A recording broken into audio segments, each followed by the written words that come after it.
dia, boa tarde, boa noite, boa madrugada, não importa o horário que você consome o nosso podcast Eu Com Isso, o que importa é que você preste atenção e forme sua opinião com os convidados que estão aqui para impactar e fazer a diferença na sua vida. Podcast Eu Com Isso no ar, nosso canal no YouTube, no Spotify, agradecendo os nossos patrocinadores. Hoje tem a chegada da MrJack.bet, daqui a pouco o Damin vai explicar como vai funcionar essa parceria. O Sistema de Ensino Aprende Brasil, que está com uma série de educação aqui no programa também, uma vez por mês. O Termas Romanas, lá na Quarta Colônia, na região central, também é nosso patrocinador. E a gente agradece o carinho dos anunciantes conosco. Ao longo aqui do programa, a gente vai rodando os vídeos também dos anunciantes e fala um pouco mais sobre eles.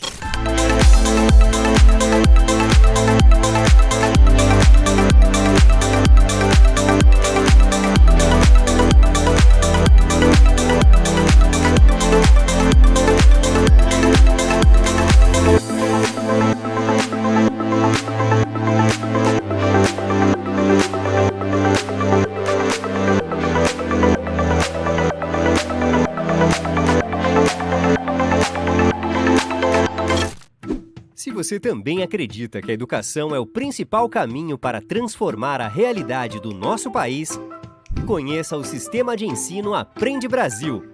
Um sistema completo com soluções específicas para potencializar a aprendizagem nas escolas das redes municipal e estadual. O Sistema de Ensino Aprende Brasil oferece materiais didáticos integrados, assessoria pedagógica, ambiente virtual de aprendizagem e até sistemas de gestão e de avaliação. Aprende Brasil, um sistema que dá resultado. Ah, tá apostando. Valendo 20 então? Bora então.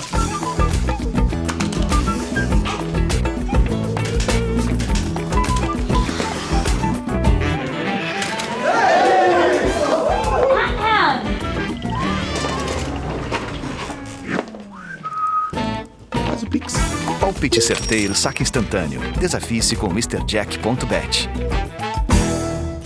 O programa de hoje, o podcast de hoje é muito especial.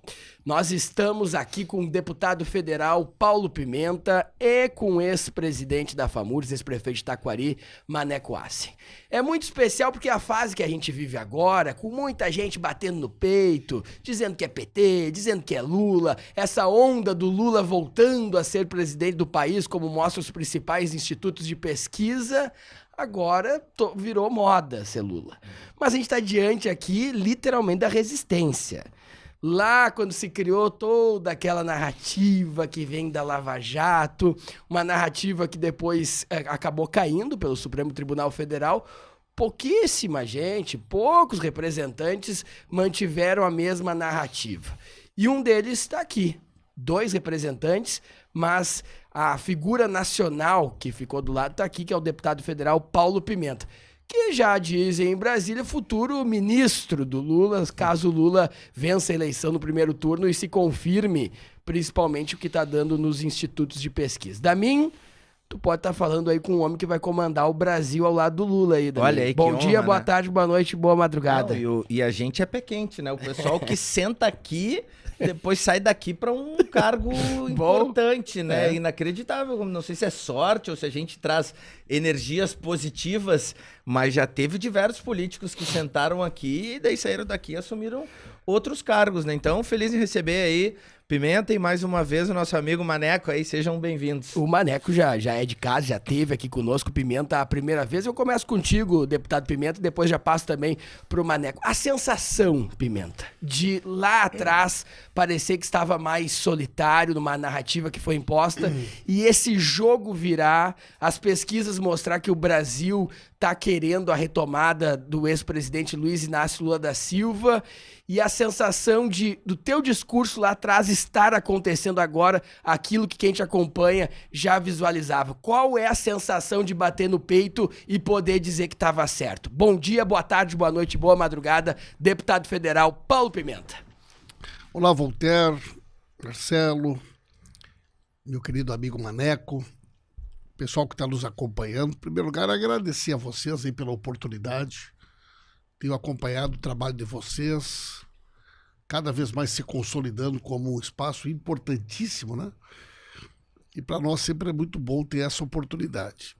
Eu acho assim que todo esse processo que o Brasil viveu, ele de alguma maneira deve servir para a gente aprender com ele, né?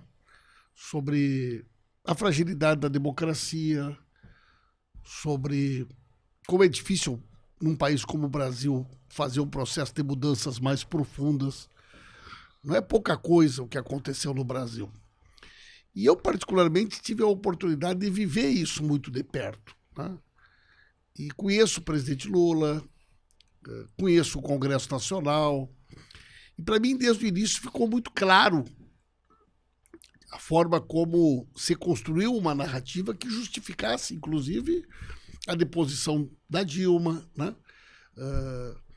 Quer dizer, nós vimos de 2 vitórias do Lula. A Dilma ganhou a primeira vez. Na segunda vez, boa parte do setor da chamada elite brasileira não estava mais com a Dilma, estava com a Aécio. Eles tinham certeza que ganhavam aquela eleição e perderam. E olhavam para o futuro e enxergavam que o Lula voltava depois. E era muito difícil ganhar do Lula. Então, aquele momento era o momento que poderia ocorrer uma ruptura, né? Quer dizer, o chamado elo mais fraco da corrente. Eduardo Cunha, presidente da Câmara dos Deputados, né? Um cenário internacional também, do ponto de vista institucional, de fragilidade da democracia. Naquele período teve, né, uma situação semelhante na Ucrânia, a Primavera Árabe, tínhamos uma crise forte na Espanha, a América do Sul como um todo estava num momento muito delicado. Então, vários fatores contribuíram para criar um ambiente que levou à situação que o Brasil levou, né? Mas quem acompanhou de perto, como nós, sabia que tinha alguma coisa errada, né? E o mérito maior aí é do presidente Lula, porque o presidente Lula ficou 580 dias em Curitiba numa solitária. E foi feito todo tipo de proposta para ele. Lula, se tu disser que tu nunca mais vai concorrer, tu vai para casa amanhã. Lula, se tu aceitar prisão domiciliar, tu vai para casa amanhã. Essas propostas vieram de quem? Essas propostas surgiam das mais diferentes formas. Mas, normalmente, nesse processo da Lava Jato, eram escritórios de advocacia que se apresentavam como quem possuía a chave, né? Para as pessoas voltarem para casa. E não era só com Lula que isso acontecia, né? Se criou uma indústria no país. Os delatores, por exemplo, a partir do momento que eles diziam aquilo que o Ministério Público queria ouvir, eles fechavam um acordo. Tinham que trocar de escritório de advocacia, tinham que escolher um escritório que a própria Lava Jato indicasse. E o Lula não aceitou nenhum tipo de acordo, né? E teve muita coragem, assim, determinação. Uma pessoa já com 75 anos.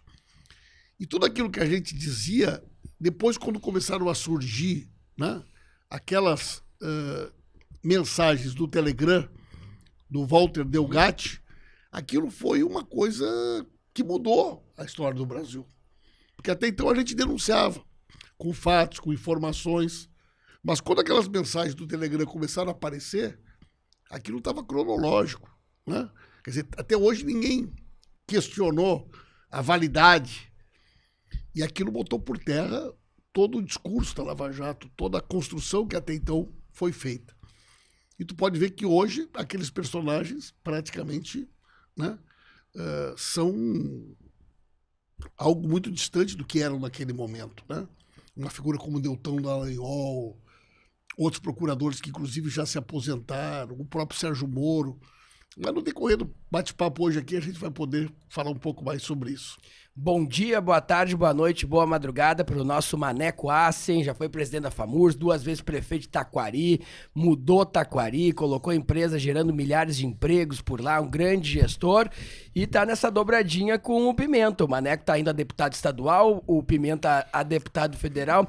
É uma sensação de que virou o jogo, Mané? Como é que é para vocês que lá atrás mantiveram esse discurso e agora observam a narrativa mudar com os fatos?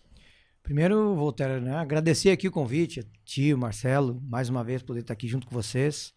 Já aqui um grande abraço, deputado Paulo Pimenta, grande amigo, parceiro, uma das lideranças políticas mais importantes do país hoje. Eu pude viver esse período todo de transformações no país na prefeitura, né, porque eu assumo a prefeitura em 2013, governo da Dilma. E fico até 2020.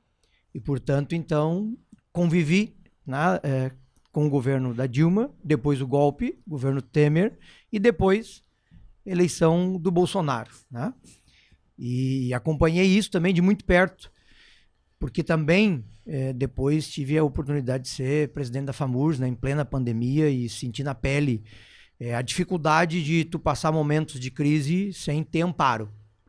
O governo federal omisso, completamente omisso, e o governo do estado, toda vez que havia uma situação de maior pressão, transferindo a responsabilidade para os municípios, né? Então foi um momento também de muito aprendizado e muito amadurecimento.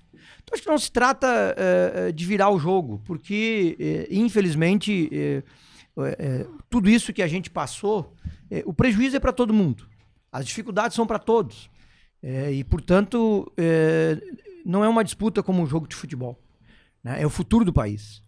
E nós estamos sentindo na pele hoje, todo mundo, ou pelo menos quase todo mundo, sentindo na pele todas as consequências de se fazerem as coisas sem ser pelas vias democráticas corretas, né? A partir do golpe, eleição do Bolsonaro, esta pressão para tolher e guiar, né, da forma que o governo quer as instituições, enfim, né? E é óbvio que eu acho que esta eleição deste ano é o momento de passar o país a limpo. E a gente poder entrar numa nova fase a partir de outubro, especialmente a partir de janeiro, espero, com a posse do presidente Lula. Porque não se trata só dele, né? Se trata de todo um sistema que tem que retornar à normalidade. E acho que tem muita gente, inclusive, que vai votar no Lula para no outro dia fazer oposição, para poder fazer oposição, né? O que eu não acredito que vai acontecer, por exemplo, se porventura o presidente Bolsonaro se reeleger.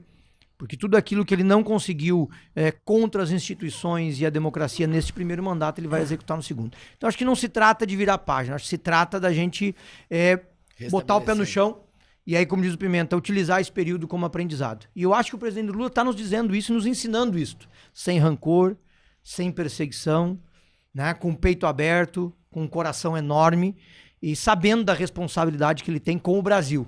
Não é com o PT, não é com os amigos dele ou contra os inimigos.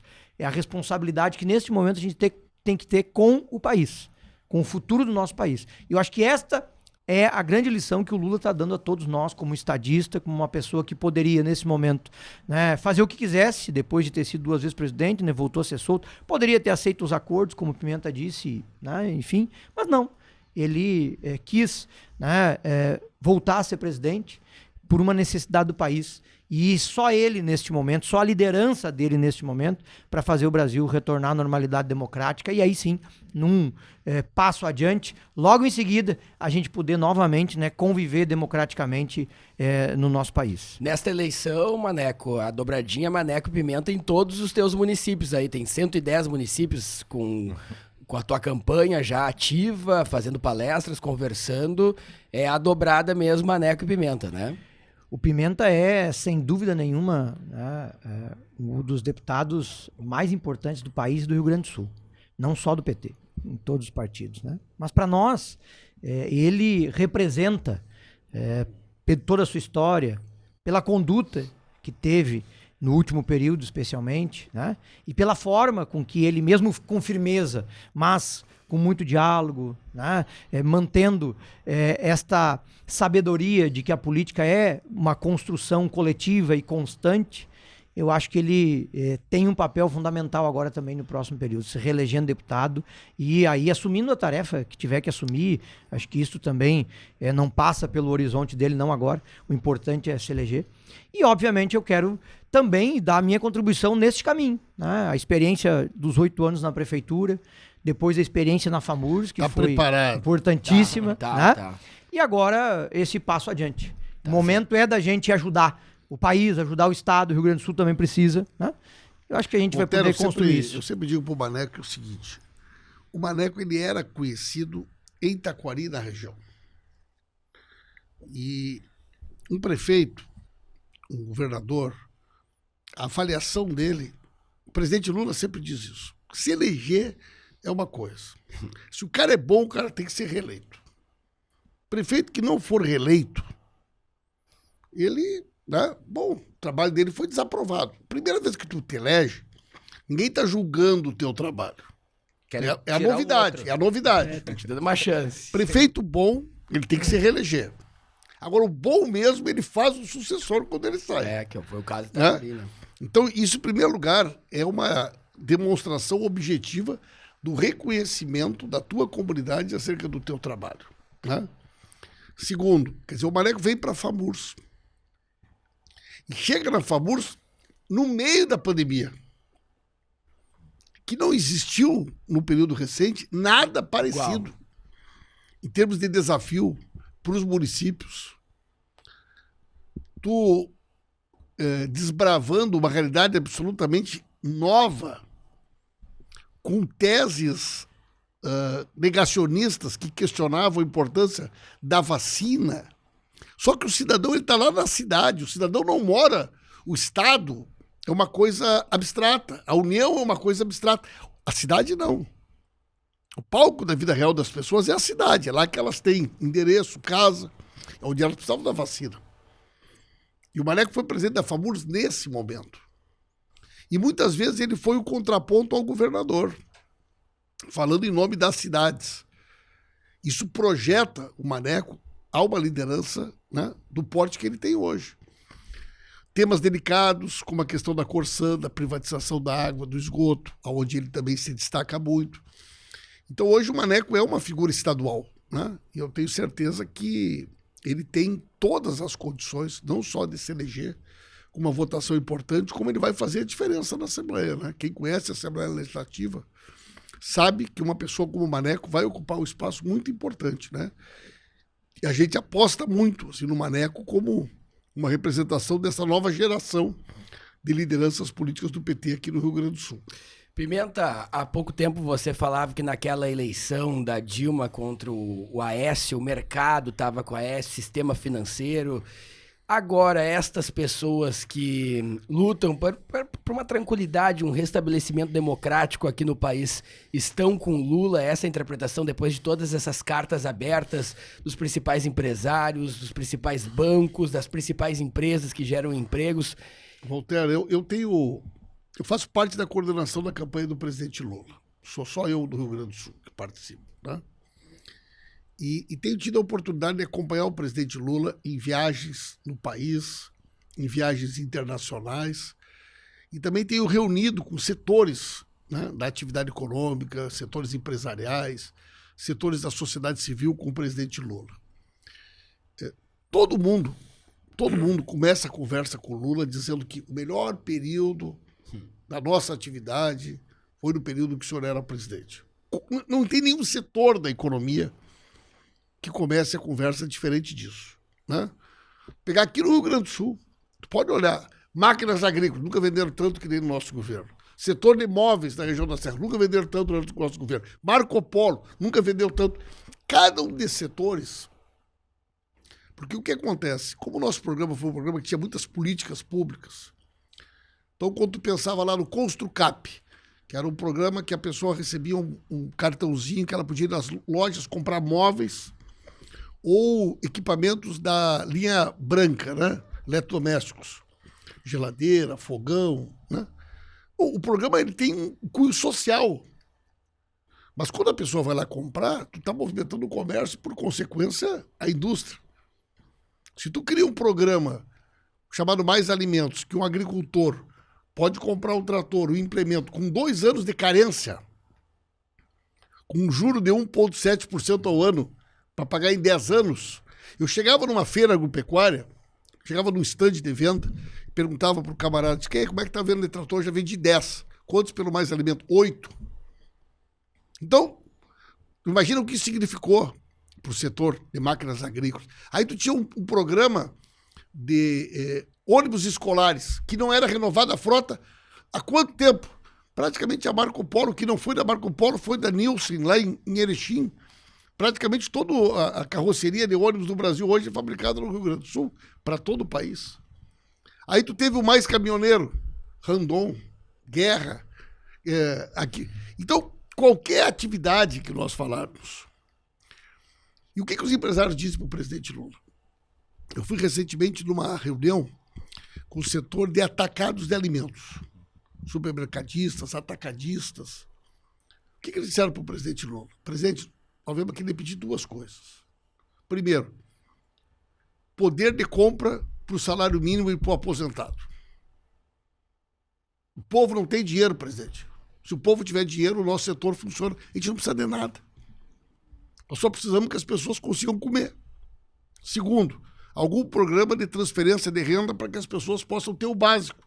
Só essas duas coisas. Nós não queremos nem pedir nada mais do que isso. O problema é que hoje, como o poder de compra do salário mínimo e do aposentado foi corroído, as pessoas não têm o que comer. E não tem dinheiro para gastar. Maneco, esse final de semana, estava em Santa Maria, eu fiz várias atividades nos bairros, nas vilas. Eu cheguei em mercadinho, no bairro, na vila, o camarada me disse, tia, eu não estou vendendo mais leite. Tu não vende mais leite na vila? Não, porque eu tenho que comprar 9, 10 reais no mercado para vender aqui na vila, eu tenho que vender a 12. Quem é que vai comprar um litro de leite a 12? Eu não vendo mais leite, eu não vendo mais café, eu não vendo mais azeite, porque as pessoas não têm como comprar. As prefeituras têm programas de cesta básica. Sabe o que está acontecendo? As pessoas recebem a cesta básica e não tem como cozinhar porque elas não têm gás. Um percentual enorme da população não tem gás. Eu fui esses dias no hospital, aumentou de uma forma absurda o número de pessoas com queimadura. Sabe por quê? Porque as pessoas estão esquentando comida em latinha com álcool. E voltaram a fazer fogo no fundo de casa. Então aumentou. São dados objetivos. Então, as pessoas têm saudade da época do Lula, né? Quando a gente fala assim, o programa, o Luz para Todos. O programa que beneficiou 30 milhões, né, de famílias. Mas o que o empresário olhava naquilo, gente? Quantos mil postes foram fabricados? Quantos mil quilômetros de fio? Cada tomada significou a possibilidade de quantas geladeiras serem vendidas, quantas televisões, quantas máquinas para debulhar milho, né? A internet poder chegar no interior. Então, o Lula tem uma visão sistêmica de apostar no desenvolvimento do mercado interno, na capacidade de consumo das pessoas como fator gerador de uma política de desenvolvimento. E isso, quem é que perde com isso? É o capital financeiro. Só quem perde com isso é o capital financeiro. Por quê? Porque tu tira o dinheiro que está parado no banco, tu bota o dinheiro para gerar e tu oferece crédito barato. Hoje, gente, você sabe muito bem, melhor do que eu isso, 80% da atividade econômica do país, ela trabalha para pagar o banco. Ela trabalha para pagar o banco, né? Agora, o governo lançou esse auxílio emergencial, tá valendo ontem. Isso é um negócio criminoso, gente. Os caras aprovaram a medida provisória semana passada para poder antecipar o auxílio emergencial. Eu ia perguntar exatamente isso sobre isso. Isso é um negócio criminoso. São seis parcelas de 500. Certo? Eu fui contemplado. Eu chego no banco, o banco me dá 3 mil, eu vou embora com 3 mil e fico devendo 5. Tu acredita num negócio desse? Mas isso é o que foi aprovado ou foi a questão foi do empréstimo consignado? É esse. É exatamente assim. É esse. Não desconta no benefício. Uhum. Eu posso antecipar. Inadimplência zero. Eu posso antecipar. Tu imagina que baita negócio pro banco. É isso que eu queria formar minha opinião. Por quê? Porque eu tive empresa de empréstimo consignado. Sim. Há 15 anos tu atrás, antecipa 16 anos como atrás. Se fosse antecipação do imposto de renda. Tu chega na boca do caixa e diz, eu quero me receber o meu auxílio emergencial que eu tenho para receber até o final do ano. Só que tu pode comprometer 40% da tua renda. Não, mas ali não é empréstimo consignado. É uma antecipação do auxílio emergencial. É uma antecipação. Como se fosse antecipação do imposto de renda. Porque o que está sendo divulgado é que é como se fosse um empréstimo consignado. Tu tira 3 mil e fica devendo 5. Qual é o problema? Qual é o problema disso, né? Fala, Maneco. O banco, o sistema, ele se aproveita da necessidade das pessoas, né? Sim. Porque tu tá desesperado, Sim. tem a possibilidade de pegar aquele dinheiro né? Pra botar tuas contas em dia, pra comprar uma coisinha, etc, etc. E aí tu pega. E a gente sabe que as famílias mais necessitadas não têm planejamento financeiro. Então ela pega pra aquele momento, pra depois ver na frente o que acontece. Então ela pega aquilo, no mês seguinte já não tem, e a situação piora. Quem ganha, quem já não precisa ganhar. Sim. Que é o banco que vai ganhar em cima do juro daquilo. Um grupo de amigos no WhatsApp, tem uns que são mais liberais, outros que são menos, e um deles falou, cara, o cara tem que ter o direito de pegar o empréstimo aqui a tantos % e pagar lá que é tantos %. Daí eu falei assim, amigo, volta pra terra aqui, esse Mas, cara gente, ele tem que comer, esse cara ele não nós tem não essa gestão estamos- financeira de tirar daqui e pagar Nós não aqui. estamos falando de uma pessoa que trabalhou, que recebeu o Sim. salário dela, que ele recebeu... Não! Nós estamos falando de dinheiro público. Sim. Nós estamos falando do dinheiro público, um dinheiro que todos nós aqui ajudamos a pagar. E que ele criou um programa para atender uma parcela da sociedade para não passar fome. Aí tu pega um dinheiro, que é um dinheiro subsidiado pela sociedade, para o programa de assistência para as pessoas menos favorecidas, bota isso na mão do banco. Os caras estão cobrando 4,8%, 5% ao mês. Agora percebe o seguinte, é risco zero para o banco. Zero. É risco zero, Zero. porque o dinheiro vai vir na conta. Sim. Então tu tá cobrando 5%. Então tu imagina o seguinte, são 40 e poucos bilhões, 46 bilhões dessa primeira fase do programa. Isso aí são 5% disso aí. De cara, os bancos ganharam 2,5 bilhões sem se mexer. Dos 46 bilhões, o banco já embolsa, fora outras taxas que deve ter. Eu vi que está de 4,8 a 5,5 o juro mensal do consignado. Risco zero, gente. Risco zero, o dinheiro cai direto da conta. Sim. Não tem como perder o banco. Pimenta, me ajuda a pensar num negócio que aproveitar que a gente tá num bom debate aqui. Tô gostando porque conforme a gente vai conversando, a gente vai formando opinião, né? Como é que a gente define, principalmente em ano de campanha, o que é uma medida populista e o que é uma Eu vou real explicar. necessidade do povo? Por que eu pergunto? Se briga, aumenta o Auxílio Brasil, o antigo Bolsa Família.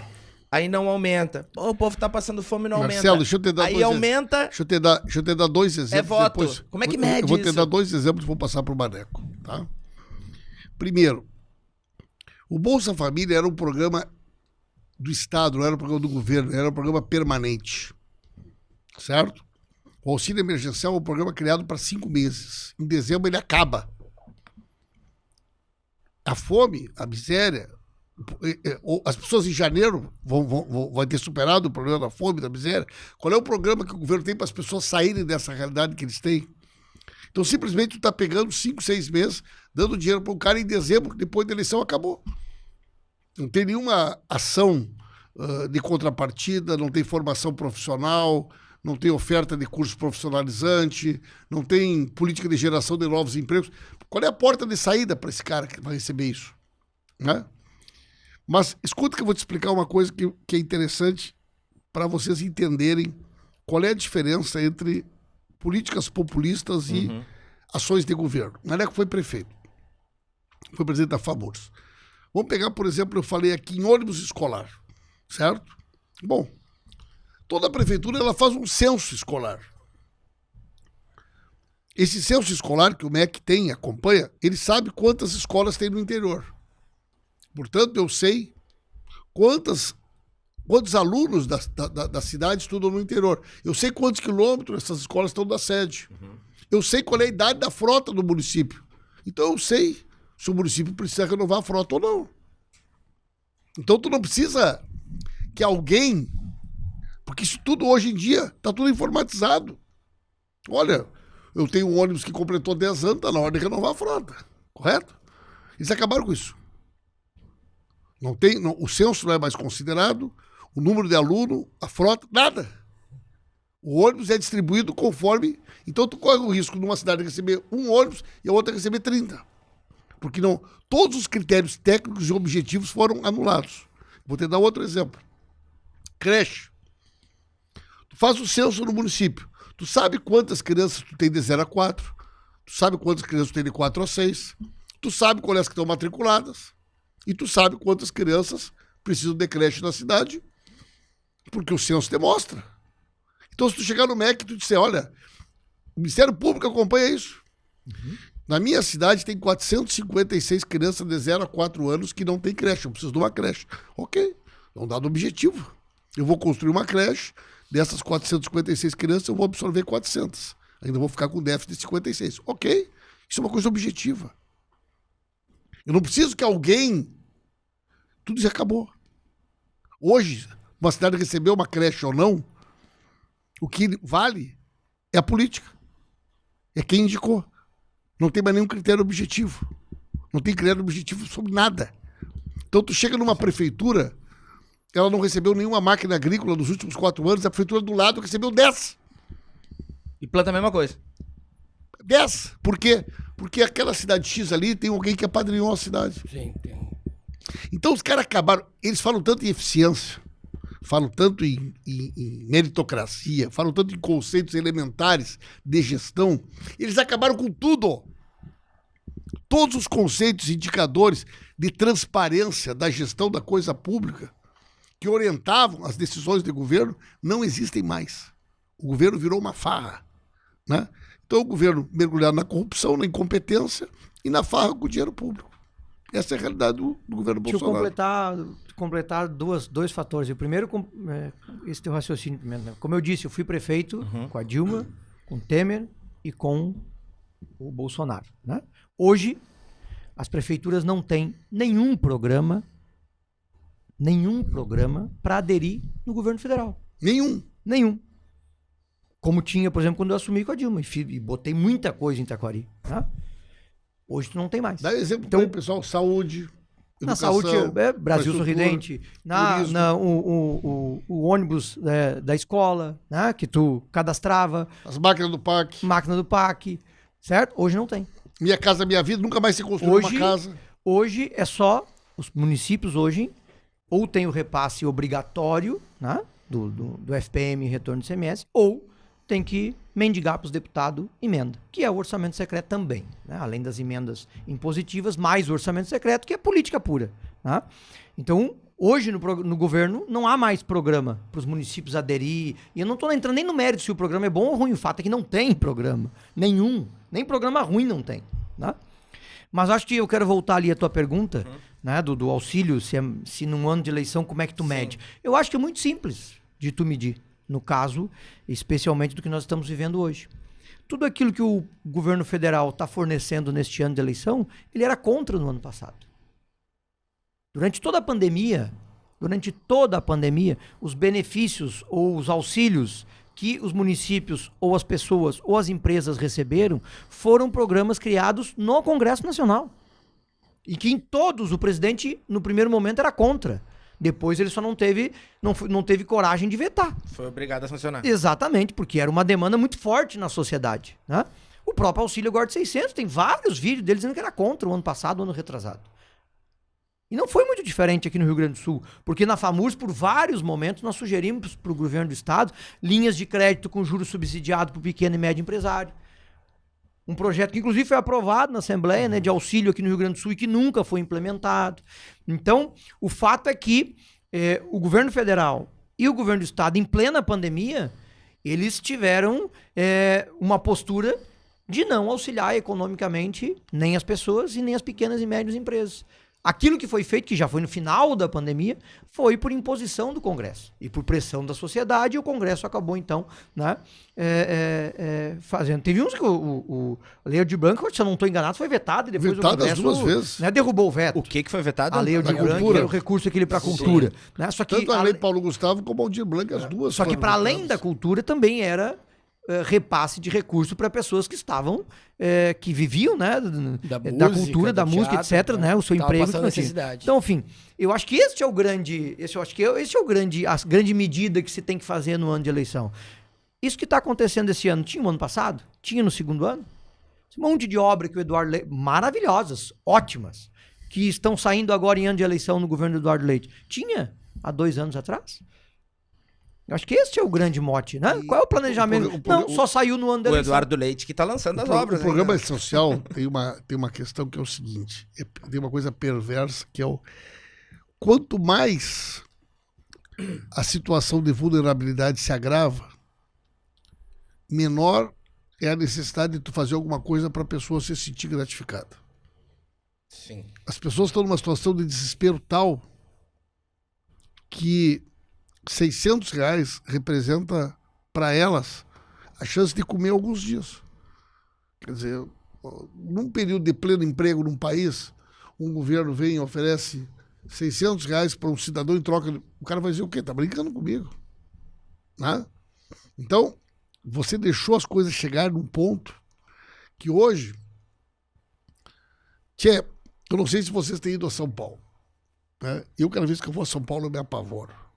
São Paulo virou um camping. As praças estão tomadas de barraca. As pessoas moram nas barracas. Eu fui numa atividade em São Paulo na semana passada, estava presente o Sindicato dos Trabalhadores da Construção Civil. Tem 450 mil trabalhadores na base. São Paulo, região metropolitana. Eles fizeram um censo. Vários moradores de rua têm carteira assinada. Trabalham na construção civil. Isso eu vi. Eu vi uma Moram matéria sobre na isso. rua. Uhum. Levantam, tomam um banho no chuveiro da igreja, alguma coisa, vão pro trabalho e voltam e moram numa barraca na rua, moram numa praça. Porque com salário, como é que tu vai pagar? Aluguel, luz, gás, água, transporte e comer. Nós estamos vivendo uma realidade totalmente extinta. O Rio Grande do Sul, e eu viajo muito no interior, nunca existiu um morador de rua. Esses dias cheguei em Caçapava, tinha mais de 30 pessoas morando na praça em Caçapava do Sul. Hoje nós temos morador de rua nas cidades do interior do Rio Grande do Sul. Na Avenida Ipiranga é só observar. Porto Alegre. Passagem, Esses dias eu tive... Não, ano passado a gente eu fiz uma campanha de doação de cobertas. Esses dias eu me deparei com uma realidade, esses dias mais frios que fizeram, uma professora fazendo uma campanha de doação de calçado. Eu digo, professora, por que a senhora está pedindo isso? Não, meus alunos estão vindo para aula de pé descalço, de chinelo, esse frio de rachar e coisa e tal, papapá. Sabe por que eles vêm? Eu falei, não. É a única refeição que eles fazem por dia é merenda. As mães mandam os filhos, mesmo sem roupa, com frio, com chuva, porque se eles não vierem para o colégio, não tem o que comer. Então, estão fazendo uma campanha para botar calçado, para eles não virem de pé descalço ou de chinelo, com esse frio de rachar. Tem escola que está abrindo ao sábado, como uma forma de criar alguma atividade, porque senão a criança não come no sábado, se a escola não abrir. Então nós voltamos a viver uma realidade da fome, como há muito tempo nós não tínhamos no país. Né? Vocês são mais jovens do que eu, todos vocês. Quando eu era criança, meu pai trabalhava no Dyer, a minha mãe professora do Estado. Lá em Santa Maria tinha uma cooperativa do Dyer. E eu me lembro de ir na cooperativa do Dyer. Tinha osso de primeira, osso de segunda. Tinha bandeja de pé de galinha, de pescoço, de sambica. Comprava pele para botar no feijão, pele de galinha. Durante muito tempo isso não existiu mais. Essa Voltaire nem sabia que dava para comer pé de galinha. Achava que galinha só tinha coxa e sobrecoxa. Achava que galinha era um bicho meio parecido com um polvo. E peito? Se criou comendo iogurte. Se criaram comendo iogurte. Agora estão vendendo soro de leite, gente. Soro de leite. O que é soro de leite?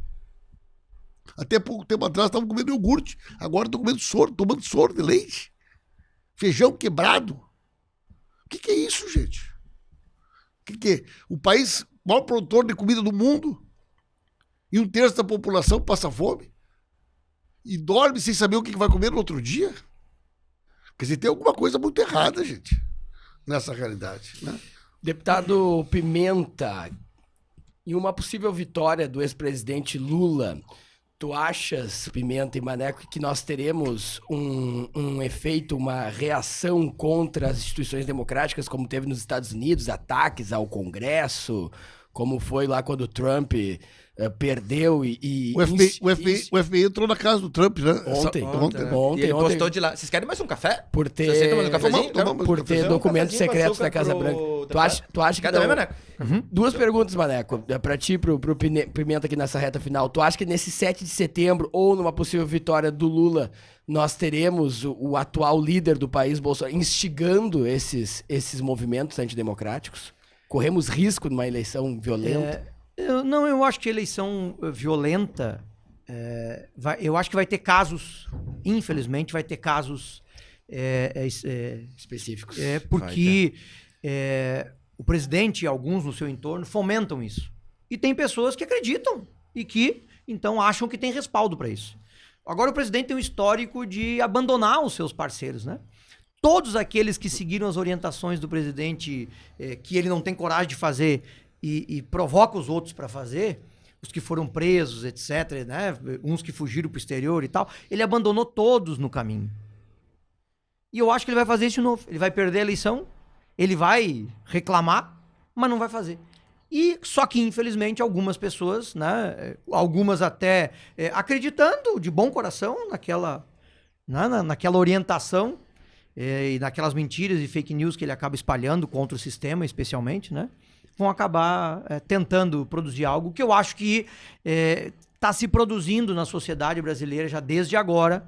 Esta carta é um exemplo, enfim, outras ações. Está se produzindo desde agora uma vacina contra isso. Tá? E eu acho que este também é o nosso papel. É o Lula vencer a eleição e vencer bem, e já produzindo esta vacina. E a própria postura do Lula desde agora, e que eu não tenho dúvida que será assim também depois que ele vencer, né, de acolhimento, de colocar o Brasil e o nosso país acima de qualquer questão mais individual, né? Eu acho que isso também vai acabar rápido com uma eventual contestação e a gente vai concentrar em fazer o Brasil voltar a crescer e se desenvolver de novo. Pimenta, deixa eu aproveitar a tua presença aqui e perguntar uma coisa. O político, ele é um otimista por natureza, né? O político, a figura do político, eu sempre brinco com o Voltaire, né? Eu digo, pô, o cara falou que ia fazer isso, o Voltaire, não, vai te acostumando, porque com o político sempre dá. Sempre dá. Até o elogio ao Maneco aqui, de todas as pessoas que participaram aqui, uma Maneco, pessoa que eu nunca tive dificuldade no WhatsApp é o Maneco. O Maneco me responde, tem um monte que vem aqui que diz, quando vem, mas rapaz, o Maneco sempre responde e é rápido. O cara tá em campanha. O Maneco me responde mais rápido que o Voltaire. Não, mas peraí um pouquinho. Ele sempre me responde. Isso é um elogio pro Maneco.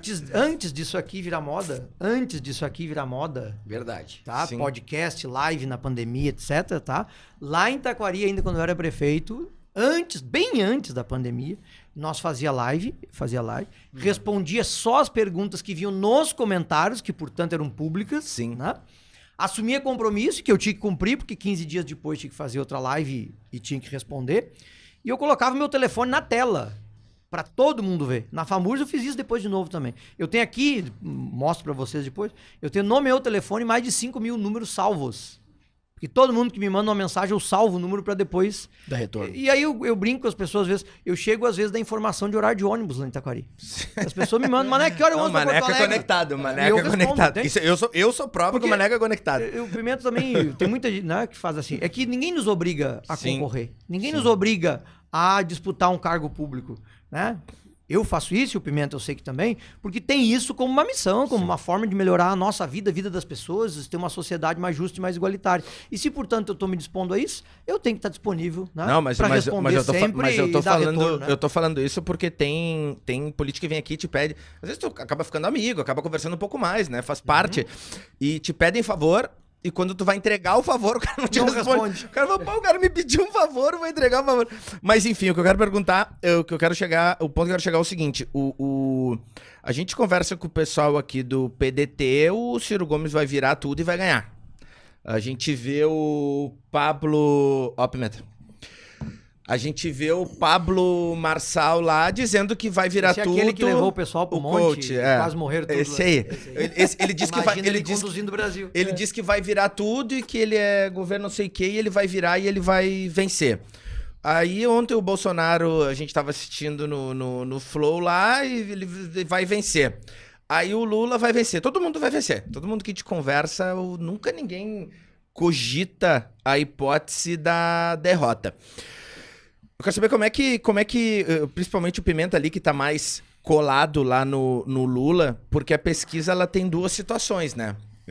Ela tá dando, a maioria das pesquisas, 99% das pesquisas estão dando Lula em primeiro lugar e Bolsonaro em segundo.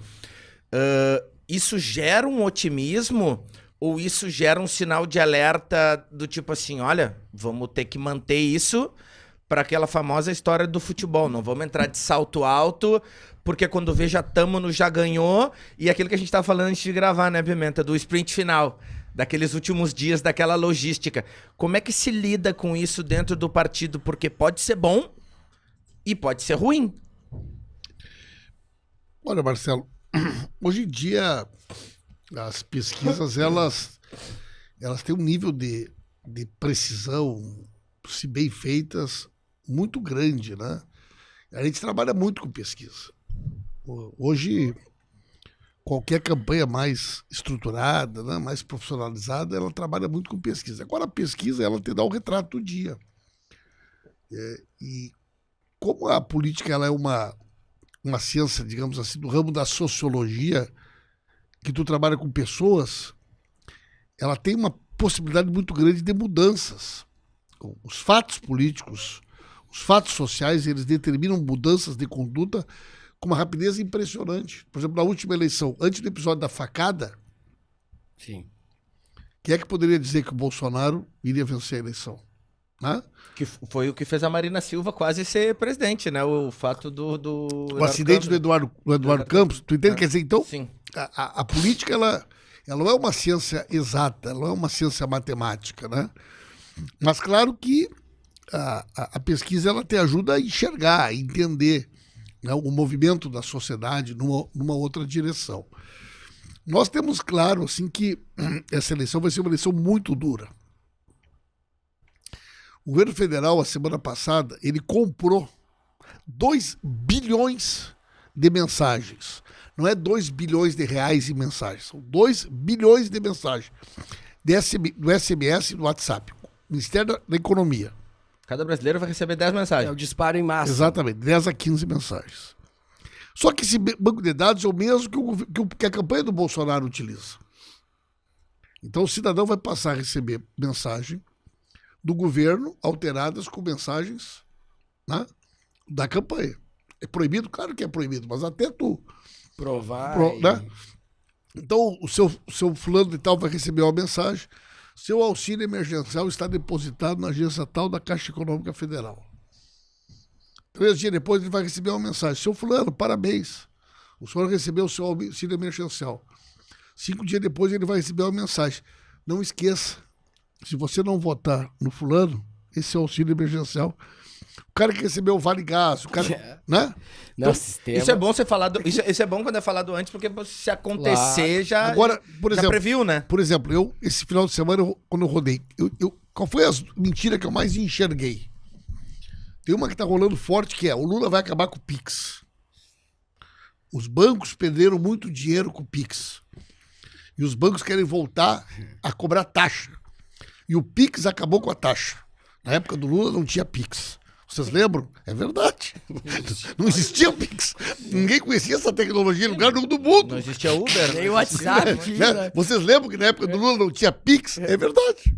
Então tu pega, ó, um fato verdadeiro, que é: na época do Lula não tinha Pix. É verdade. Com uma mentira: se o Lula voltar, ele vai acabar com o Pix, porque o Pix tirou as taxas dos bancos. O cidadão pensa: na época do Lula não tinha Pix. É verdade. Então, a partir de uma mentira, tu constrói, né, uma narrativa que é a fake news. A fake news é mais do que uma mentira. Ela é uma narrativa mentirosa Que convence. que convence, né? Voltou com muita força a história das igrejas evangélicas. E muitos pastores falam isso. Olha, esse governo, se ganhar, é contra a liberdade de culto, e a nossa igreja vai acabar. Porque no Brasil não vai ser possível, né, a liberdade de culto. E aí vai. Então, essas coisas são muito... E elas vão estar muito presentes na campanha. Então, nós vamos ter uma campanha de 45 dias, que vai ser uma campanha muito dura. Muito pesada, pegada, né? Muito pegada. E qual é o problema do Bolsonaro, já que vocês entraram aqui no... O Bolsonaro não é um problema de política. Vocês me perdoem a minha franqueza. O problema do Bolsonaro é um problema de polícia. Se vocês quiserem, vocês podem anotar aí o que eu estou dizendo. O Bolsonaro vai ser preso. Os filhos do Bolsonaro vão todos para a cadeia. A Michele vai presa. Todos eles vão pra cadeia. Ele só não foi preso ainda porque ele tem a caneta. O dia que ele não tiver mais aquela caneta na mão e os inquéritos andarem, eu te dou um exemplo assim, elementar. O Queiroz, ele era o PC Farias da família. O Queiroz ficou muitos anos no gabinete do Flávio Bolsonaro. A conta do Queiroz movimentava por mês milhões de reais, por ano milhões de reais. O Queiroz pagava as contas da família. Entre as pessoas nomeadas no gabinete estava a mãe e a mulher daquele perigoso bandido, Capitão Adriano, que foi morto lá na Bahia. A mãe e a mulher eram nomeadas no gabinete do Flávio Bolsonaro. Nunca foram na Alerj, não tinham nem cartão. Elas recebiam o dinheiro e ia direto para a conta do Queiroz. E o Queiroz pagava as contas pessoais, entre outras pessoas, da Michele. O dia que quebrarem o sigilo bancário da Michele, vai aparecer isso. Só acho que se o Bolsonaro não vencer a eleição, tá todo mundo preso. Tudo pra cadeia. E eu te digo mais, eles só não foram pra cadeia agora porque eles conseguiram blindar o sistema de justiça. Porque são coisas muito elementares, tu entende? Porque não conseguiram quebrar o sigilo bancário do Queiroz, não conseguiram quebrar o sigilo bancário do Flávio Bolsonaro. A Michele nunca foi chamada para depor. Nunca a Michele depôs num depoimento. Tem 89 mil só num período ali de depósito na conta. Como é que ninguém chamou ela para depor? Por que ela nunca foi depor? Então o Bolsonaro, ele tem uma situação que ela é muito complexa. Por quê? Porque eles montaram um esquema, né?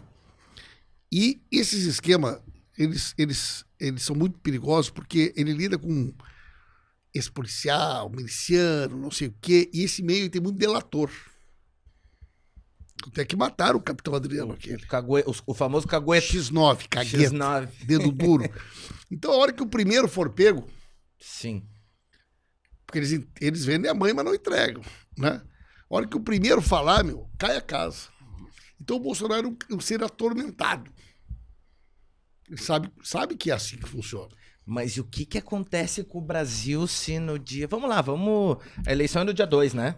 Dia 2, o William Bonner, Lula é o novo presidente do Brasil. O que acontece entre 2 de outubro e 1º de janeiro no Brasil, então? Metade da base do Bolsonaro já abandona ele. Não, vai ter morte? Não vai ter nada.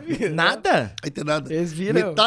Metade do Congresso Nacional já salta Centrão. pro Lula. Acho que metade tu tá sendo... E o Bolsonaro vai ser totalmente isolado. E o Bolsonaro vai passar na rua e os caras vão atravessar quando enxergarem ele. É. Não vai sobrar nada. Na hora que muda o poder, meu amigo. Vamos dar uma moral pra quem paga Mas a eu acho, conta deixa aqui? eu só dizer, só pra completar, acho que não é questão só de mudar o poder. Vai ter um outro louquinho gritando. Vai. É isso aí. Anunciantes aqui, eu não quis perder tempo aqui, porque o nosso tempo é curto, e aproveitar e colocar no compromisso os dois, né? São 2 fortes candidatos, né? Terão uma votação expressiva, porque tem muitas entregas, né? Eu conheço pessoalmente os dois, a população conhece as 2 figuras públicas, né? Da gente fazer um podcast agora que a gente tá itinerante lá no Congresso, na Câmara dos Deputados, com o Pimenta. Pode ser que o Pimenta esteja em algum ministério, pode ser o ministro-chefe da Casa Mas eu vou Civil. ter meu gabinete lá igual. Não, igual. Tu sabe, Pimenta, que todo mundo tá nos prometendo. A gente fala isso com todo mundo, a gente vai ver quem é que vai cumprir. Sabe qual é que o ganhar, Mané- a gente o vai lá Mané gravar. cumpre, esse cumpre. Sabe qual foi o vídeo mais assistido do Boris Johnson? Explodiu. Foi um vídeo do como é que funciona o dia a dia do trabalho. Como é que funcionava o dia a dia do trabalho dele. Exatamente. É um vídeo que explodiu. Foi esse. Nós como é que pegamos- funciona o dia a dia de uma pessoa pública? Pegamos um voo pra Brasília com o Maneco nos conduz, vamos gravar lá no Congresso, vamos acompanhar com o podcast essa mudança que vai ter no país, e o Pimenta fica lá nos acompanhando, gravamos um programa Exato. de lá. É muito interessante. E o Maneco na Assembleia Legislativa, né? Que, olha, o Maneco, eu tava falando com o Pimenta aqui antes de começar o programa, pro Pimenta me perguntar como é que estavam as coisas. É claro, eu mandava uma mensagem pra... Tem as listas de transmissão das rádios, o Maneco todo dia fazendo contraponto, eu mandava uma mensagem, 'Oi, tudo bem?' Eu já respondia 30, quero o Maneco amanhã, quero o Maneco. É um negócio impressionante como colou, né, a imagem. O compromisso com o Pimenta é a gente gravar lá em Brasília E o compromisso com o Maneco é ele se elegendo deputado estadual, Na Assembleia. ele comprar um imóvel com a Soma Companhia Imobiliária, que é um dos nossos Vai precisar patrocinadores aqui, né? Vai precisar aqui, Então já Porto vamos Alegre, né? aproveitar. Não já vai ficar vamos- todo já dia indo pra vamos- Taquari, né? Claro, Vai precisar, e né? não tem problema, pode ser uma entrada baixa, Maneco, o restante a gente arruma o financiamento com o banco. Então, Soma Companhia Imobiliária, para quem quer comprar um imóvel em Porto Alegre, o Grande Porto Alegre, imóveis a partir de R$250 mil, então cabe no bolso de todos os políticos do interior do estado, Soma Companhia Imobiliária. Termas Romanas é a nossa dica de passeio pro final de semana. Nossa vizinha lá de Santa Maria. né? Exato. Isso mesmo, Pimenta que tem uma votação histórica sempre lá em Santa Maria, ele, o Valdeci, que é o presidente da Assembleia, ali do ladinho, ali em Restinga Seca, na quarta colônia, tem o Termas Romanas com boas promoções, tem desconto para quem nos pedir pelo Instagram, no @podcast eu com isso, tá? E por ali você tem um final de semana muito bacana, são piscinas termais carregadas com enxofre, é uma experiência bem legal também. O Sistema de Ensino Aprende Brasil está com uma série especial aqui para debater a educação. Nós teremos nos próximos dias um convidado especial. E Pimenta, nós temos a chegada hoje do MrJack.bet. Pimenta está muito ocupado com o Lula. Aliás, a gente vai pedir pro Pimenta, quando ele estiver com o Lula, nos mandar um WhatsApp. Nem que a gente grave 10 minutinhos com o Lula, só pra gente mandar pra essa turma, que tem muita gente que acompanha a política por aqui que não gostava de política. E o Pimenta sempre perguntando, nos manda um WhatsApp, nem que tu faça uma de repórter ali, Pimenta. Liga no vídeo, no Messenger, e coloca o Lula aqui conosco, o horário que for, a gente vem aqui e grava com o Lula. Mr. Jack. Tá chegando a MrJack.bet pra você fazer as suas apostas, né? no Mr. futebol. Jack Bet, A partir de hoje. já é um dos maiores sites de apostas esportivas do país. É. Então a Mr. Jack, você que é colorado, gremista, Brasil de Pelotas, Tu tem Inter que- de Santa Tu Maria. pode dizer teu time, o Pimenta era Quinta-feira, dirigente. Inter de Santa quinta-feira, Colorado, semifinal, pode Colorado. marcar Tá aí. de verdade, 2 a 0 Colorado. Aí, ó, 2x0 pro Inter. Maneca Colorado. 2x0 pro Sou Inter. colorado. Só o Voltaire tá destoando É, aqui, não. então. Mas o Voltaire, se tu apertar um pouquinho, ele já torce vi- pro Inter também. Eu já vi o Voltaire em jogo do Inter comemorando o gol do Inter. Eu já. Ah, eles me é, forçavam aí no jogo do Inter. Eu já vi. A Marcela levou ele no jogo do Inter. A Marcela levou no jogo do Inter. Ele postou nas redes sociais. A partir de hoje, então, também. A partir de hoje, então, a Mr. Jack vai estar junto com a gente aí, nos apoiando. E na próxima edição, a gente já vai trazer alguns brindes aqui da Mr. Jack para Legal, sortear para os nossos ouvintes e telespectadores. Mr. Jack segue o Maneco gosta de futebol, de aposta, e segue o deputado Pimenta. E esse tema é um tema que nós vamos tratar na legislação brasileira. Isso aí, segue o deputado Pimenta, porque... Que é um absurdo que o Mr. Jack tenha que divulgar só sites que estão hospedados fora do Brasil. Exato. É, exatamente. Nós Isso, temos é que isso que eu ia trazer dizer. esses sites aqui para dentro do Brasil. Para Exato. gerar emprego aqui dentro do Brasil. Porque gera imposto tudo lá para fora. Claro. Vamos apresentar- E já é uma realidade. Legislação hipócrita. É, vamos apresentar o pessoal da Mr. Jack Legislação para conversar hipócrita. com o Cara, Pimenta e o Maneco. ó, Mr. Jack, qualquer coisa venham falar com a gente aí. Esse tema aqui é um tema quentíssimo, importante, É uma realidade, né? que é uma hipocrisia completa. Pode divulgar, mas o site tá fora do Brasil. Então hoje a gente faz parte do Team Mr. Jack. Tem nomes pouco conhecidos aí como Índio, O Doga 10 Índio também, né? Panturra, Doga 10, Yarley, o Prior, ex-BBB, e agora Marcelo Damin e Voltaire Santos. Viu só? Só famoso. É só fera. É verdade. Obrigado, Mr. Jack, pelo apoio. Obrigado. Tamo junto. Pimenta, olhando nos olhos do povo brasileiro, naquela câmera ali, ó, Pimenta. Naquela câmera, aquela ali, olhando. Tu tem um olhar sedutor, assim, Pimenta? Um olhar que transmite verdade. A barba bem desenhadinha. Essa Não. barba é de barbearia. Ninguém deixa a barba tão retinha em casa. eu tinha Pimenta tem um público eu feminino. forte, eu né? tinha que gravar o programa. E aí eu tive que fazer a barba para gravar o Na programa. barbearia? Foi na barbearia? Claro, claro, pra Qual gravar. barbearia? Pode falar? Na frente do nosso comitê ali, o nome é Faca e... Soco e Navalha. Soco e Navalha. Na Lima e Silva, na frente do comitê ali. Soco e Navalha, o nome 20 da pila, barbearia. barba e cabelo. 35. Barba e cabelo? Total. Claro. Soco claro. na vara. Raiz. Pimenta olhando ali naquela câmera, no fundo dos olhos. O Maneco, nós chegamos na cidade, a mulher falou, como é que foi que ela falou? Cabelinho cortado, como é que foi que a mulher falou? Cabelinho na régua? Cabelinho, cabelinho. A mulher falou assim, esse Pimenta aí tá... Esse Maneco nem parece parece do PT, cabelinho cortado na régua. Parece meio playboy aí. Cabelinho cortado na régua. E as roupas tudo bonitas, combinando, cara. Ué, esse cara vai novo, né? É outro esquema, né? Claro. Eu achei uma foto esses dias minha quando eu concorri a vereador a primeira vez. Se eu me encontrasse, eu não votava em mim. O trapo. Se eu me encontrasse, se eu me encontrasse na calçada, eu atravessava. É. Barba, tudo desalinhado, cabelo. Naquela época eu fazia de xerox essas cotas. Eu não sei como é que eu me elegi. Pimenta, nas tuas considerações finais, olhando para aquela câmera, por que o povo brasileiro deve votar no Pimenta, no Lula, no Maneco e restabelecer a esperança, na tua opinião, em 30 segundos? Para voltar a ser feliz. O povo brasileiro, o povo gaúcho anseia e merece ser feliz de novo. Votar no Lula, no Edgar Preto, votar no Maneco, votar no 1307 para deputado federal é uma aposta que a vida vai melhorar. Um abraço, muito obrigado. Maneco Assen, olhando Agora, no fundo agora dos... já pode divulgar o número, né? Já, agora Agora pode. já pode. Como esse programa vai ser transmitido na terça-feira que Na vem, já terça que pode, vem depois já do dia pode, 15. Se não pudesse, a gente só cortava ali a partezinha, não ia comprometer. 1307. Maneco, olhando ali também na câmera, as pessoas conhecem teu trabalho, mas os 30 segundos também para falar diretamente com esse público, as pessoas que prestaram atenção nesse papo muito legal que a gente teve hoje. O momento é de fazer o Rio Grande do Sul e o Brasil voltar a crescer, se desenvolver e se tornar um estado e um país mais justo, mais igualitário e especialmente com mais oportunidade para as pessoas. E o caminho é retomar o projeto nacional com o presidente Lula e aqui no Rio Grande do Sul, o Edgar Preto, Olívio Dutra no Senado e as bancadas de deputado federal e de estadual, obviamente, meu número, pela primeira vez, estou divulgando, 13.700, neste desafio que nós estamos assumindo aí depois da prefeitura, depois de ter sido presidente da FAMURS, e agora fazer uma boa política na Assembleia Legislativa, com muito resultado, muita entrega, muita presença e transformando a maneira com que a gente possa trabalhar para melhorar a vida das pessoas a partir do Legislativo Gaúcho. Marcelo Damin, deputado Paulo Pimenta, Maneco Assen, nós agradecemos, lembrando que o Maneco e o Pimenta são os embaixadores do PT, da esquerda aqui do programa e sempre estão nos ajudando. O Maneco, especialmente agradecer ao Maneco, que a gente enche bastante o saco dele, mas está sempre pronto para nos ajudar.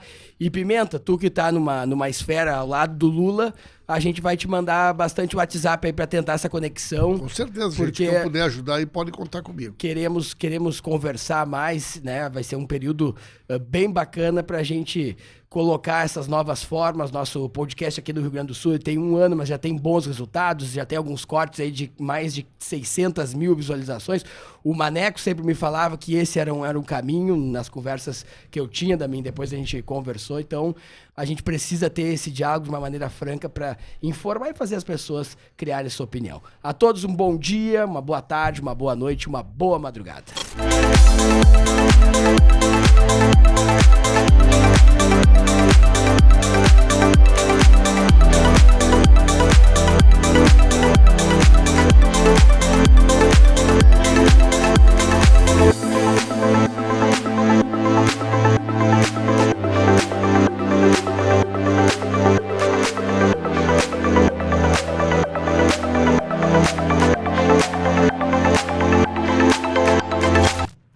Se você também acredita que a educação é o principal caminho para transformar a realidade do nosso país, conheça o Sistema de Ensino Aprende Brasil. Um sistema completo com soluções específicas para potencializar a aprendizagem nas escolas das redes municipal e estadual. O Sistema de Ensino Aprende Brasil oferece materiais didáticos integrados, assessoria pedagógica, ambiente virtual de aprendizagem e até sistemas de gestão e de avaliação. Aprende Brasil, um sistema que dá resultado. Ah, tá apostando. Valendo 20 então? Bora então.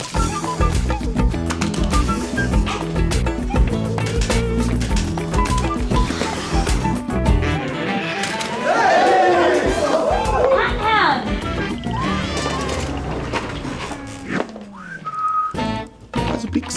Palpite certeiro, saque instantâneo. Desafie-se com MrJack.bet.